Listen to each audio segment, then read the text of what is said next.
سب سے پہلے تمام سامعین کو میری طرف سے السلام علیکم۔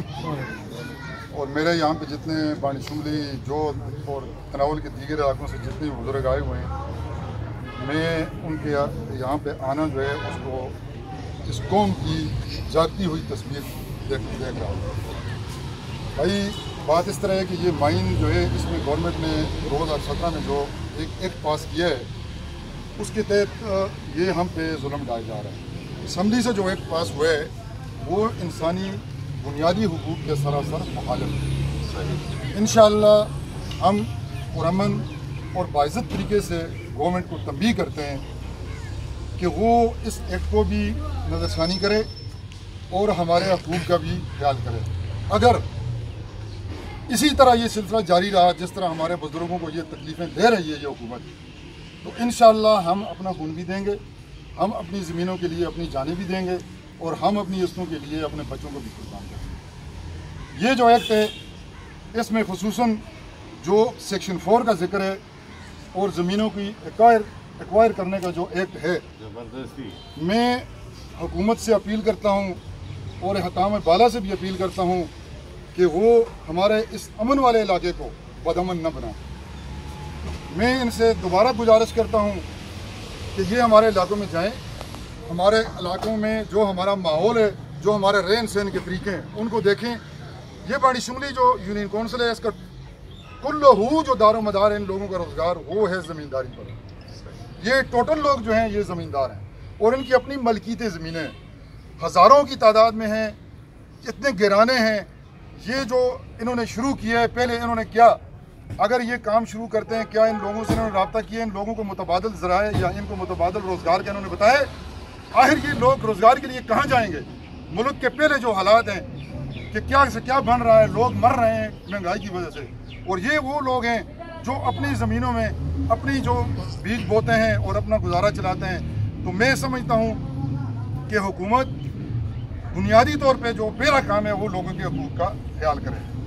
تو انشاءاللہ ہم یہ ہمارے بزرگ آئے ہوئے ہیں، یہ حکومت کے لیے ایک اشارہ ہے، یہ لوگ اپنی جانیں بھی دیں گے اور اس بدامن علاقے کو حکومت مہربانی کر کے بدامنی میں نہ بدلے۔ ہمیں جو کچھ کرنا پڑا ہم کریں گے، قانون کو ہم ہاتھ نہیں لے رہے ہیں، لیکن حکومت کو سوچنا چاہیے کہ آیا مائن سے حکومت کو کتنی آمدن ہوتی ہے۔ اگر حکومت کو مائن سے آمدن ہوتی ہے تو آمدن کا مطلب یہ ہوتا ہے کہ حکومت جو ٹیکس لیتی ہے وہ عوام کے لیے لیتی ہے۔ اگر اس جگہ میں عوام جہاں پہ تباہ ہو رہی ہے وہاں سے حکومت کو آمدن لینے کا فائدہ کیا ہے؟ یہ ٹیکس تمہارے ہی لے رہے ہیں، تو ہم ہی جب تباہ کر رہے ہیں تو اس ٹیکس لینے کا کیا فائدہ جی؟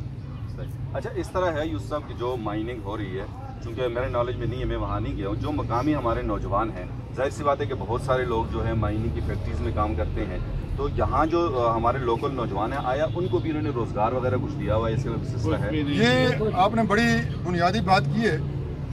جس طرح باقی ہمارے صوبائی حکومت نے ٹوبیکو سے تربیلا ڈیم کی رائلٹی ہے، اس طرح سوات کے علاقوں میں جو پیداواری علاقے جو متاثر ہوتے ہیں وہاں پہ جو پیداواری ہیں قدرتی وہاں پہ گورنمنٹ رائلٹی دے رہی ہے۔ یہ واحد ہمارا بدبخت بیلٹ ہے جہاں پہ یہاں پہ گورنمنٹ نے اتنا سخت قانون بنا دیا لیکن ہمارے تناول کے لیے رائلٹی کا کوئی بندوبست نہیں۔ کروڑوں اور اربوں روپے کے یہاں سے مائن نکلے جا رہے ہیں، لیکن ہمارے علاقوں میں ہمارے جو روڈ ہمارے بنے تھے 13 سے 18 تک بڑی مشکل سے، ہمارے جو پچھلی حکومت تھی مسلم لیگ کی اس میں ہمارے تناول میں جو روڈ بنے، ہماری جو اسکیمیں بنی ہیں، اب یہ ان کے در پہ ہیں کہ ان کو تباہ کریں۔ ہمیں کون بنا کے دے؟ تباہ کر رہے ہیں۔ کوئی ٹیکس ہمارے لیے نہ کوئی مختص ہے، نہ ہمارے نوجوانوں کے لیے کوئی روزگار کا بندوبست ہے۔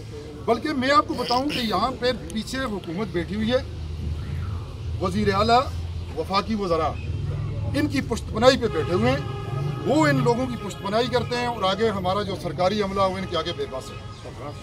تو یہ سارا غیر قانونی کام ہے۔ تھینک یو جی ویورز، اب یعنی ان کی سب باتیں سن کے میں ایک ہی اس پہ پہنچا ہوں کہ بھائی ظاہر سی بات ہے کہ جو بھی فائدہ ہے وہ لوگ لے رہے ہیں، زمینیں ان لوگوں کی، علاقہ ان لوگوں کا اور قربانیاں ان لوگوں کی، اور پھر جیسے پانی بھی ان کے تباہ ہو رہے ہیں، پانی کے جو سورسز ہیں وہ تباہ ہو رہے ہیں، زمینیں تباہ ہو رہی ہیں۔ اب اگر زیادہ تر لوگوں کا انحصار ہی کھیتی باڑی پہ ہے، اگر یہ ظلم ہوگا تو پھر وہی ہے کہ تنگ آمد جنگ آمد، اللہ نہ کرے ایسا ہو۔ تو جی مسکین صاحب کچھ کہنا چاہیں؟ جی مسکین